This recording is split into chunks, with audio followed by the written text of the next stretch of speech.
Hindi po yung butete at hindi ito nakakalason. Ito.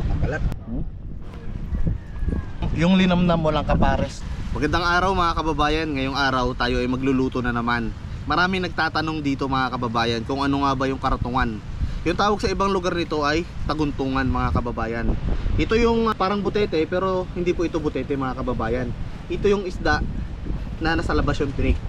Lahat ng isda di ba nasa loob yung tinik. Ito mga kababayan nasa labas. Ito. Napakasarap nito mga kababayan. Yan o. Hindi po yung butete at hindi ito nakakalason. Huwag nyo lang kakainin yung bihot dito mga kababayan. Ayan siya. Kakaibang isda. Ngayon ipapakita namin sa inyo yung process paano ito nililinisan. Yung gagawin natin mga kababayan ay ginataan. Pre, meron po tayong mga ricado dito. Luya, sibuyas. Ito pampatanggal ng lansa. Tanglad mga kababayan. Meron din tayong sili. Siyempre Coco Mama, baka naman. Kababayan, ang unang proseso pa natin ito ay babalatan.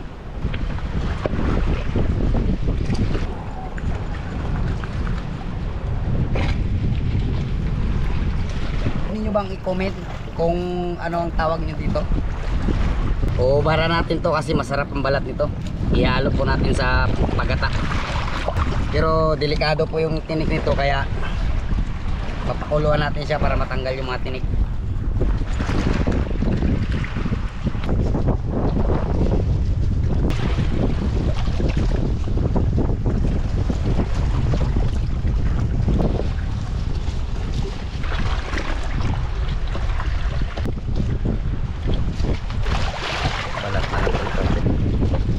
Yung papakuluan nating balat para po mabilis natin matanggal ang mga tinik niya. Linisan na po natin ang karatungan. Tatanggalan po natin yung kinain. At ang hindi po natin pwede isamang iluto dito yung bihon kasi po minsan naasawa po sila ng butite. Ito naman po ang pinakamasarap na parte niya sa loob, yung atay.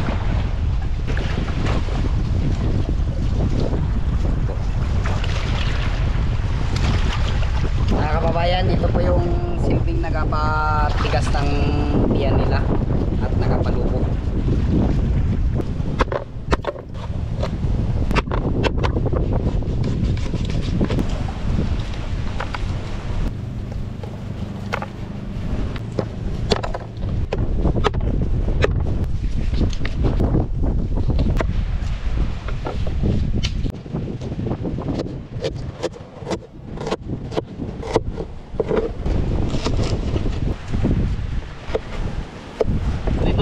Puputulin na lang po natin to yung mga siling abad. Lagay na po natin yung balat na may tinik para matanggal tinik niya. Tinit. Ayan, ito po yung proseso. Pag nalaga na ninyo yung balat, tatanggalin nyo na po yung mga tinik gamit yung pliers. Yan. Tingnan nyo mga kababayan kung gaano kalupit yung tinik na yan. Kaya kailangan ipunin, baka makakain ng aso. Hindi naman siya makamandag pero sobrang sakit kung makatinik. Sisimulan na natin yung pagluluto ng ginataang karatungan. Unahin natin tong ating mantiga, panggisa natin. Unahin natin yung lagay yung ating luya. Ito yung Bingan. lagay na rin natin yung sibuyas mga kababayan. Yan o.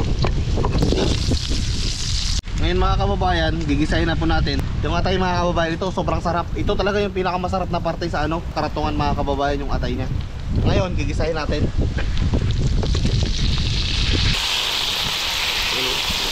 Sarap.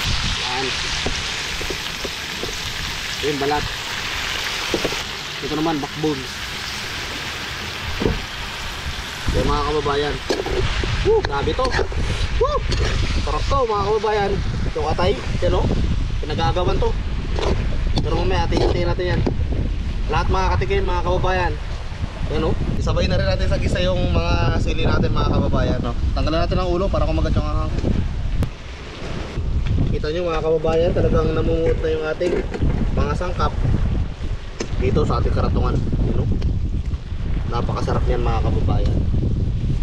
Baka yung iba pinagkakamalan yung butete ito mga kababayan. Hindi po ito butete. Yung butete may tinatanggal na lason. Dito wala na po. Ito sarap nito mga kababayan. Papatuyuan natin sa gata to.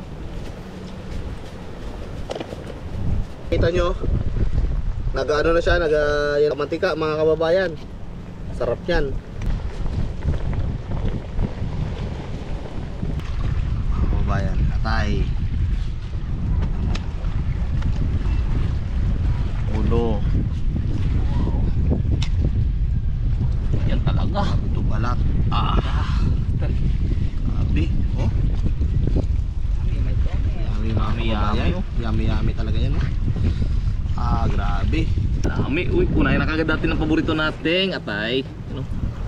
Sarap Yan. to. Ano? Paklase yan. Sarap to. Oh. Grabe. Panado. Grabe yan. Sarap yan. Sa akin ang unang kakainin ko po yung balat. Yan talaga. Yung balat. Yan. Sarap. Yummy. Yung backbone. Mm. Backbone. Yum. Tikman din natin tong atay.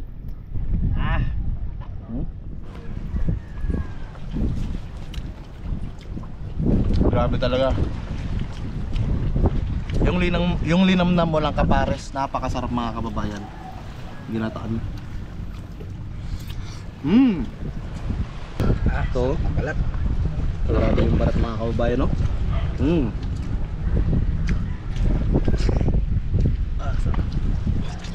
Lambot.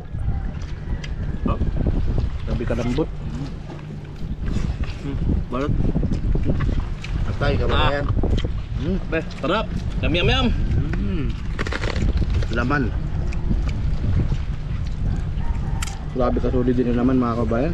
Grabe. Panalo. Hindi ko in-expect na ganito pala kasarap to. Pag ganito, no? Madalas namin luto dito, kababayan, ano yung ihaw. Wow.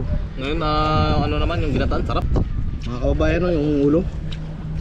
Kain natin yung mata. No? Grabe yung mata, oh. Mata.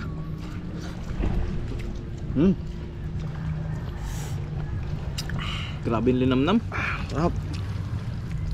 Ang pagkadali.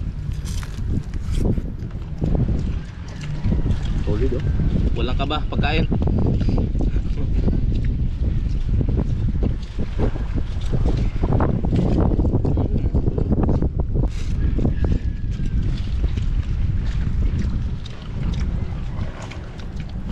Balat kababayan.